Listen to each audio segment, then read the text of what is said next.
क्या आप जानते हैं कि इस बार के नतीजों में पहली बार क्या क्या हुआ है? क्या रिकॉर्ड बना है, क्या रिकॉर्ड टूटा है, किसके लिए इन परिणामों में बड़ा संदेश है और संकेत है? आज फिक्र का पूरा विश्लेषण करेंगे। 5 राज्यों में क्या क्या पहली बार हुआ है, आपको जरूर देखना चाहिए। सबसे ज्यादा चर्चा पश्चिम बंगाल की, क्योंकि वहां पहली बार बीजेपी की सत्ता होगी। जनसंघ का सपना साकार हुआ है। पिछले कई चुनावों में बीजेपी की पश्चिम बंगाल में सीटें बढ़ी थी, प्रदर्शन बेहतर हुआ था, लेकिन पहली बार पश्चिम बंगाल में बीजेपी का मुख्यमंत्री होगी। इसकी इनसाइड स्टोरी भी आपको आज बताएंगे। चर्चा तमिलनाडु की देश भर में हो रही है, क्योंकि अब तक आप यही सुनते थे कि तमिलनाडु में कभी डीएमके की सरकार बनती है तो कभी एआईएडीएमके सरकार बनाती थी, लेकिन इस बार हो गया इस सब के एकदम उल्टा। यह अपने आप में एक रिकॉर्ड है। वर्ष 1967 के बाद पहली बार तमिलनाडु की 2 बड़ी राजनीतिक पार्टियां डीएमके और एआईएडीएमके सत्ता से बाहर होती दिख रही हैं। तमिलनाडु की जनता ने एक्टर विजय थलापति पर भरोसा जताया है। ऐसा पहली बार हुआ है जब तमिलनाडु में किसी अभिनेता ने पार्टी बनाई और पहले ही प्रयास में सरकार बनाने के करीब पहुंच गई।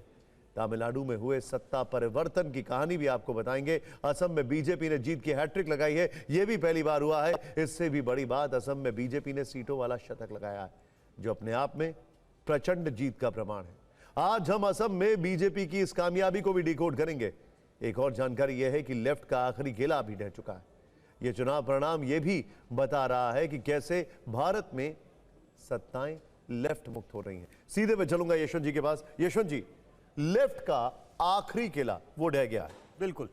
इसका जो मैसेजिंग है वो क्या है और इसका रीजन क्या है? हर कोई ये जरूर समझना चाहेगा। या केरल में ये एक पैटर्न है, 10 साल के बाद, 5 साल के बाद या 10 साल के बाद होना ही था।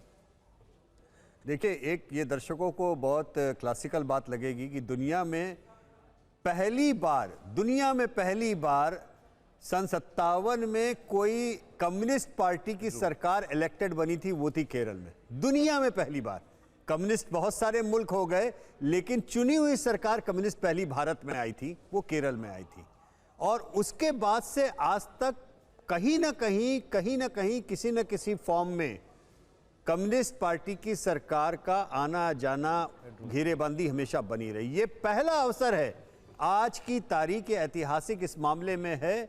इतने दशकों के बाद में पहली बार भारत में कहीं पर भी किसी भी राज्य में लेफ्ट की कोई सरकार नहीं है।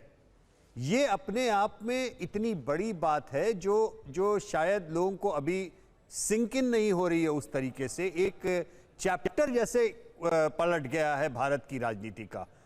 और इसको एक नजरिए से यह भी देखना बहुत जरूरी है कि आप जो आज देख रहे हैं पश्चिम बंगाल में आइडियोलॉजिकल वोट की बात होती है। 10 सालों में lock stock and barrel CPM का वोट कंज्यूम करके बीजेपी इस जगह पर पहुंची है। दुनिया में किसी को समझाना बड़ा मुश्किल होगा कि कैसे अति दक्षिणपंथी पार्टी को अति वामपंथी पार्टी के वोट पूरी तरह स्विंग हो गए और भाजपा वहां जीत गई। और अब जो कुछ भी आपने पश्चिम बंगाल में 10 साल में घटित होते हुए देखा है निशांत, आप मान के चलिए आने वाले 10 सालों में उसी लाइन और डायरेक्शन की पॉलिटिक्स अब आप केरल में देखेंगे। क्योंकि केरल में आज कांग्रेस की जो जीत है वो बधाई के हकदार जरूर हैं, लेकिन दरअसल वो उनके लिए समस्याजनक जीत है। वो इसलिए क्योंकि केरल की जीत में उनके 2 वोट बैंक काम किए हैं, मुस्लिम मतदाता और क्रिश्चियन मतदाता, यानी माइनॉरिटी वोट बैंक उनको आज सत्ता में लेके आया है। केरल की राजनीति में सीपीएम हिंदू पार्टी है। जब आज से वहां उनका सक्षरण शुरू होगा, बीजेपी का ग्राफ अगले लोकसभा में पिक होना शुरू होगा, तो आप पाएंगे अगले लोकसभा चुनाव आते आते हो सकता है कि केरल में अधिकांश लोकसभा सीटों पे मुकाबला भाजपा वर्सेस कांग्रेस का हो जाए, और जिसके आगे केरल की राजनीति अलग तरीके से सुलगेगी, अलग तरीके से आगे बढ़ेगी। तो आज का ये मैंडेट केरल का और वामपंथी पार्टियों का एक सत्ता से बाहर जाना, दरअसल ये बहुत ऐतिहासिक घटना है। ये ऐतिहासिक घटना है, लेकिन आज जो पश्चिम बंगाल में हुआ वो एक राजनीतिक युग के बदलने जैसा है।